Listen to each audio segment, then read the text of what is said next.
In number 27, we're throwing a ball into the air with an upwards velocity of 64 feet per second. Height is in feet, and t is time, which is in seconds. And we're modeling this function.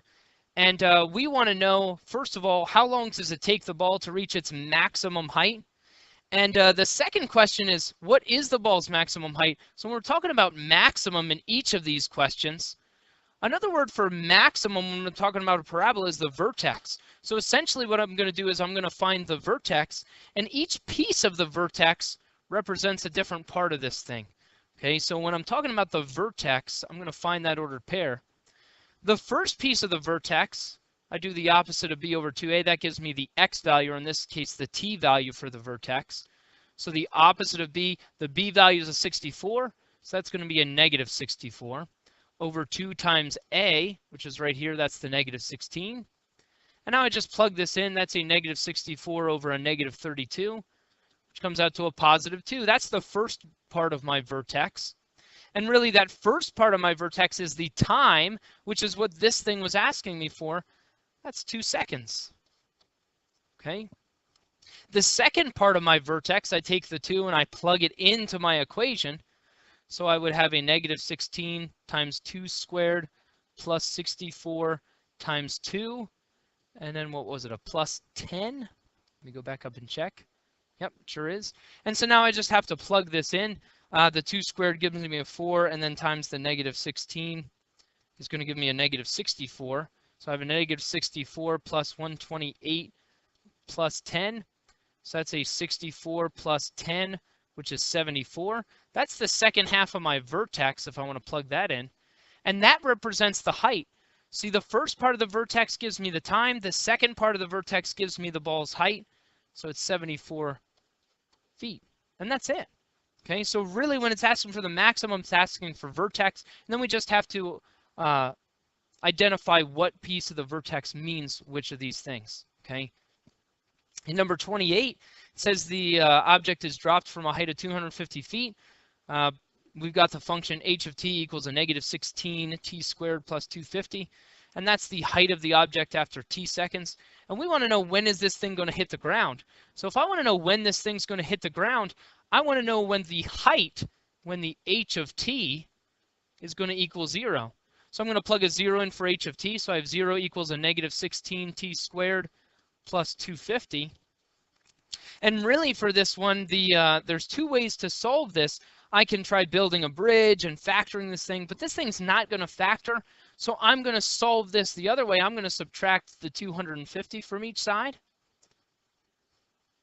So I get a negative 250 equals a negative 16t squared. And now I divide each side by the negative 16. When I do that, I can just plug this into my calculator, the negative 250 divided by the 16, and I'm going to round it off. Well, in this case, I'm going to get to keep all the decimals, but it's a 15.625. And now to solve for t, I have to take the square root of each side. So I take the square root of each side of this thing. So I find out that t equals, remember when I take the square root of each side of an equation, I have to do plus or minus.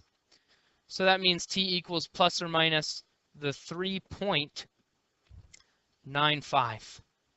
And for this one, it asked me, it didn't tell me where I had to round to. But when we think about what this means, I'm talking about time. And since time can't be negative, I'm only going to go with the positive answer, which is the 3.95. Okay. And so when will the ball hit the ground? After 3.95 seconds. Okay. For this one, it asked me to graph each of these. And there's only a couple things it asked me to find on the graph. It asked me to identify the axis of symmetry and the vertex. And really, just having those 2 values won't be enough. We'll have to find some other values, either using an XY chart or finding our x-intercepts or y-intercepts. But we'll start with the vertex. We're going to do the opposite of b over 2a. So the b value is a negative 4. Opposite of that would be a positive 4 over 2 times a, which is a 1/2. So that's 4 over 2 times 1/2, which is 1. So that gives me a value of 4. That's the x value for my vertex. And now I'm going to find the y value for my vertex. To find the y value for my vertex, I just have to plug that 4 in. So I've got 1/2 times 4 squared minus 4 times 4 plus 2. And I just plug this in. That's a 1/2 times 16 minus 16 plus 2. That's an 8 minus 16 plus 2, which is a negative 8 plus 2, which is a negative 6. So my vertex is 4, negative 6. The axis of symmetry is always x equal, because it's the equation of a vertical line. And it's always x equals the opposite of b over 2a, which is the x value from my vertex, which is, again, is going to give me a 4.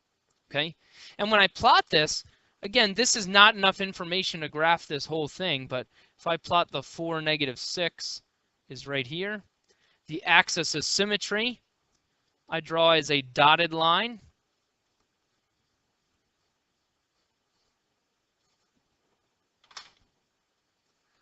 And now I need at least one other point somewhere, so I'm going to do an XY chart, and really all I'm going to do is find the y-intercept by plugging in a 0 in for x. And when I plug a 0 in for x, I get a 2 out for y.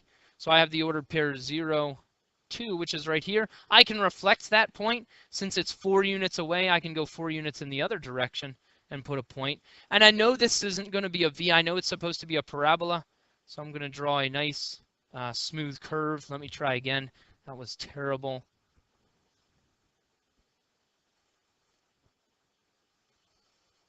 Okay, and that's it. All right, so just with that little bit of information, we can draw a pretty accurate graph of this thing. All right. For the next one, I'm going to approach it the same way. I'm going to find that vertex, then I'm going to find the axis of symmetry, and then use some additional points as needed. For the vertex, I do the opposite of b over 2a. My b value is a 6, so the opposite of that is a negative 6 over 2 times a, which is right here. That's the negative 1. So negative 6 over a negative 2, which is a positive 3. That's the x value for my vertex. To find the y value, I plug it in. So I do negative 3 squared plus 6 times 3. And notice I always use parentheses to plug this in. And that's important, especially with this first piece, because I'm going to do that 3 squared, which is a positive 9. But then I'm going to tack on that negative sign. Okay, and you have to follow order of operations very carefully here. So that's a negative 9 plus 18 minus 3.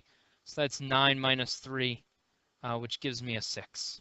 All right, so my vertex is 3, 6. My axis of symmetry is then x equals 3, because again, it's the opposite of b over 2a, which is the x value for my vertex. If I plot these, the 3, 6 is right here. The axis of symmetry, once again, I graph it as a dotted line. And now I need at least one other point here.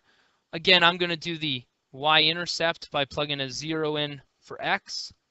And when I plug a 0 in for x, I get a negative 3. So 0, negative 3 is right here. Once again, I can reflect that point. And now I'm just going to draw the best parabola that I can draw. So my answer looks like this. Okay? Hope this was helpful, and good luck on your test.